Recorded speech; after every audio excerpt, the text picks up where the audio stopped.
Gestión de entradas y salidas por el sistema operativo. En este tema estamos presentando diversos conceptos básicos sobre sistemas operativos y cómo estos gestionan o administran distintos recursos del computador, tanto hardware como los archivos del sistema. Concretamente, en esta lección la dedicamos a la gestión de entradas y salidas por el sistema operativo. El sistema operativo administra los periféricos, es decir, unidades de disco, cinta magnética, etc., y dispositivos de entrada y salida con los siguientes objetivos básicos. En primer lugar, trata de hacer lo más transparente posible al usuario las características particulares del hardware que utiliza. Para ello, el sistema operativo dispone de módulos o programas de gestión de entradas y salidas y de gestión y administración de archivos. Estos se utilizan, como hemos visto en lecciones previas, mediante llamadas al sistema. Y por otra parte, posibilita que los recursos citados puedan ser compartidos eficientemente por distintos procesos. Para ello suele utilizarse la técnica de dispositivos de entrada y salida virtuales que vamos a ver a lo largo de esta lección. Si se utiliza un periférico desde un programa máquina, las instrucciones correspondientes tienen que codificarse de acuerdo con las características concretas del periférico de que se trate. Sin embargo, el sistema operativo permite trabajar con los dispositivos de una forma abstracta, independientemente de las características de los dispositivos. Por ejemplo, en C tenemos la sentencia número igual a read, nombre de archivo, zona num b. Con esta sentencia podemos leer de un archivo almacenado en disco sin más que dar el nombre simbólico del archivo, la zona de memoria en la que queremos que se almacene y el número de bytes a transferir. Todo ello sin tener en cuenta para nada dónde se encuentra ubicado físicamente nuestro archivo. El sistema operativo incluye gestores o manejadores de periféricos, también denominados drivers, que son programas o rutinas de entrada y salida encargadas de controlar los dispositivos. Estos gestores son los únicos que tienen en cuenta las peculiaridades concretas de los dispositivos. Cuando instalamos un nuevo periférico, una impresora por ejemplo, tenemos que incluir el programa controlador correspondiente, que pasa así a formar parte del sistema operativo como un módulo o programa más. La rutina de entrada-salida realiza las comprobaciones necesarias sobre la operación que se va a realizar y hace la petición de servicio al gestor del periférico correspondiente, que será el que efectúe la operación. Las operaciones de entrada-salida se entienden mejor utilizando un modelo conceptual por capas, tal como el que se muestra en la figura. En la capa o nivel superior tenemos los programas de usuario o aplicaciones. En la capa inmediatamente posterior tenemos el software independiente del dispositivo. A continuación, la capa o nivel de organización física, que es seguida por el nivel del controlador o gestor software del dispositivo.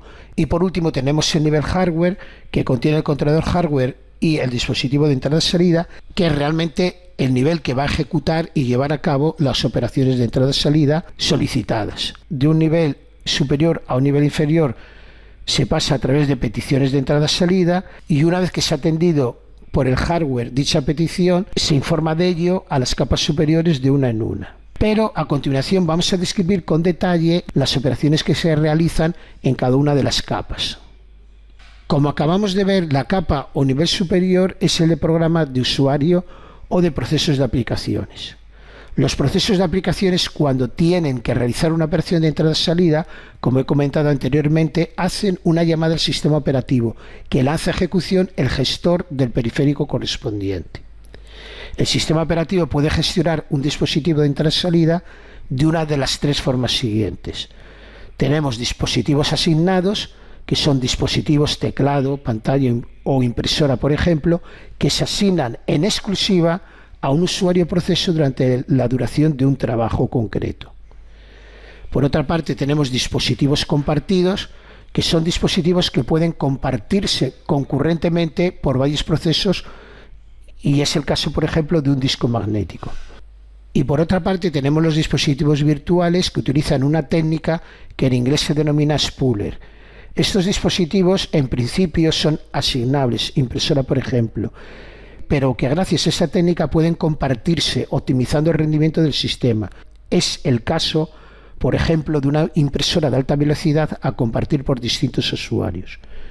Supongamos que en un momento dado la impresora está ocupada imprimiendo un documento de un determinado usuario y que otro usuario de la red en esos momentos envía otro documento a imprimir. Con el concepto de spooler lo que se hace es crear un fichero de impresor con cada uno de los documentos a imprimir, y esto, si la impresora está ocupada, se va almacenando en una cola ordenada de documentos.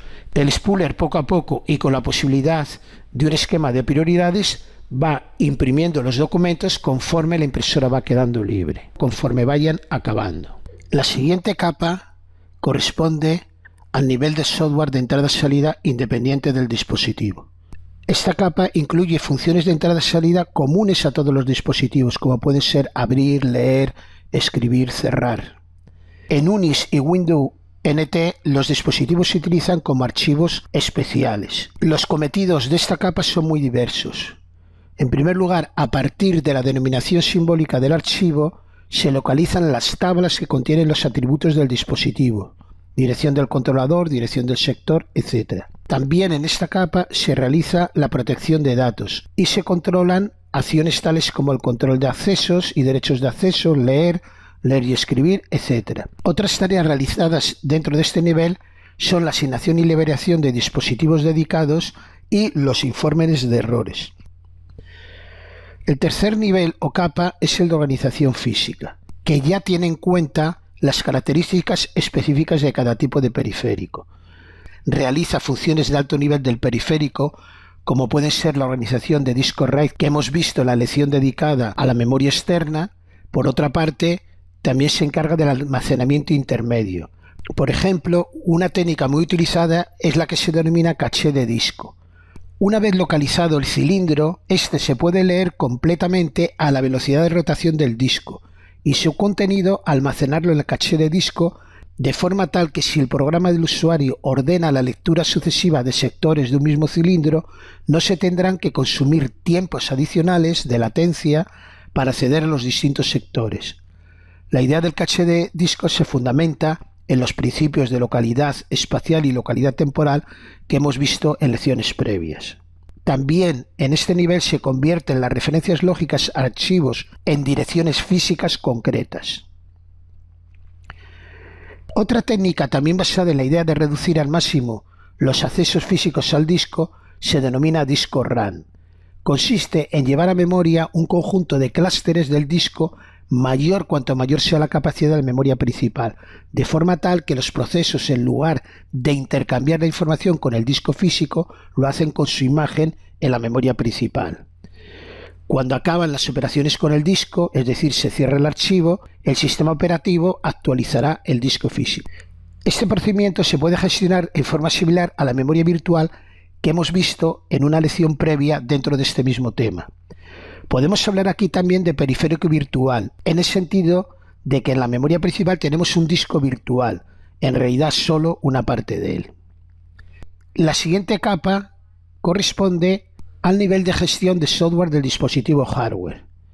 En este nivel se generan las órdenes que son sencillamente patrones de bit concretas para interactuar con el hardware. Ejemplos de ellos son los siguientes.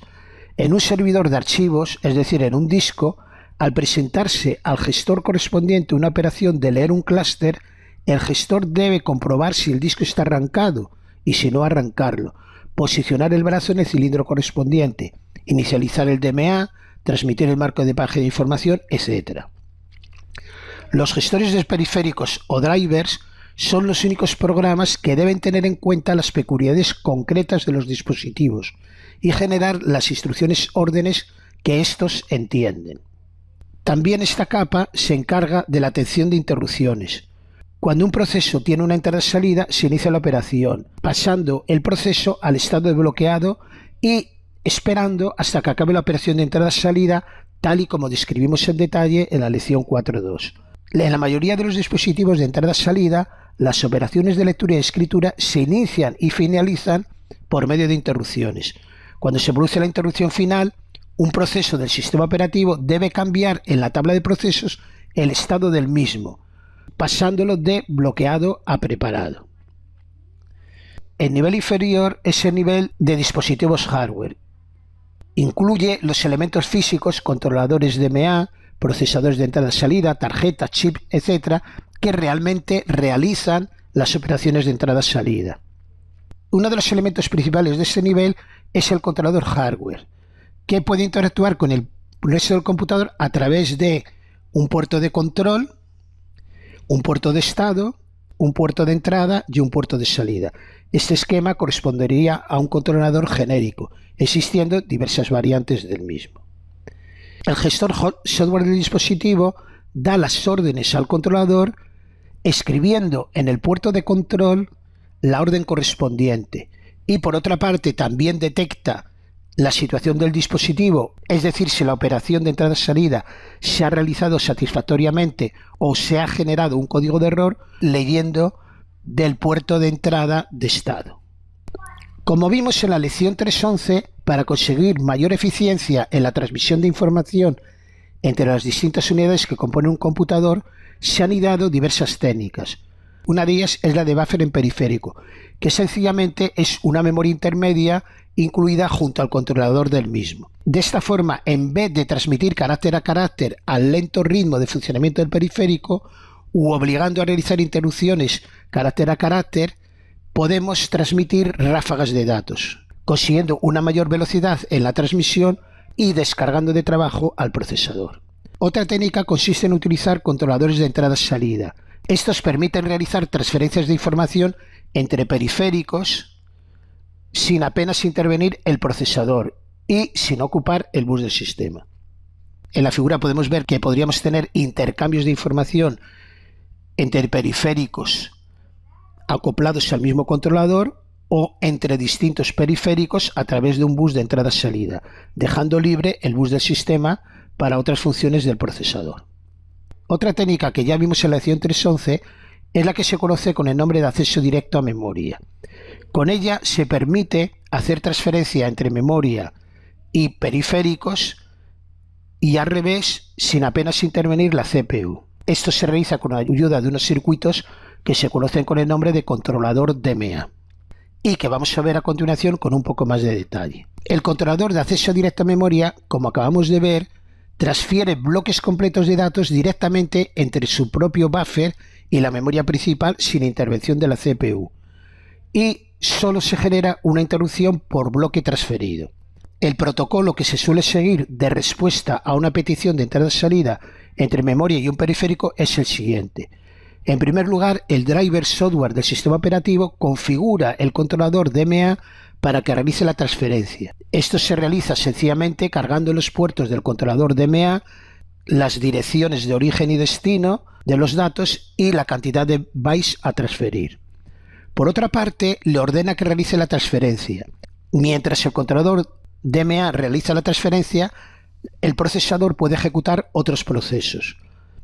En las memorias principales más sencillas, es decir, las monopuertos, solo se puede realizar una operación de lectura-escritura a la vez, con lo que el controlador de DMA o utiliza los ciclos de reloj que no son usados por el procesador, con lo cual tenemos la técnica que se denomina DMA transparente, o bien roba ciclos a la CPU para acceder a la memoria principal.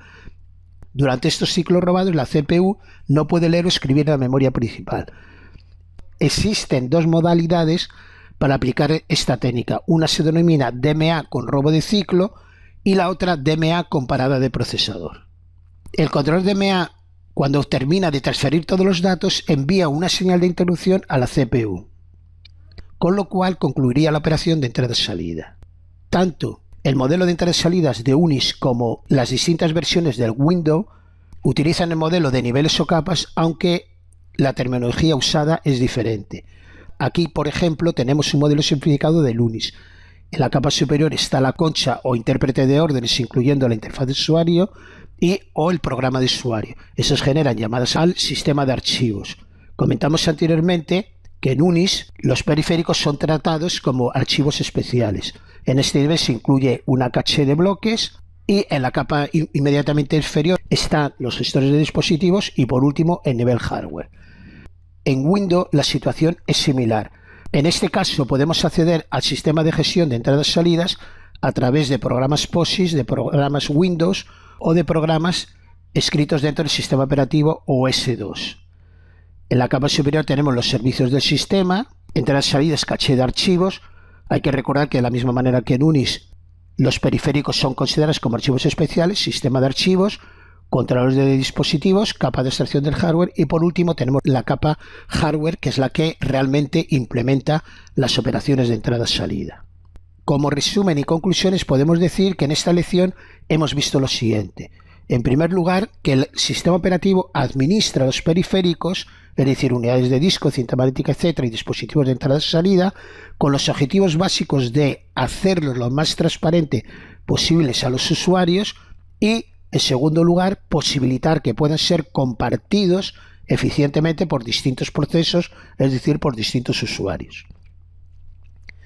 Las distintas tareas a realizar en un proceso de entrada y salida las hemos descrito utilizando un modelo conceptual por capas.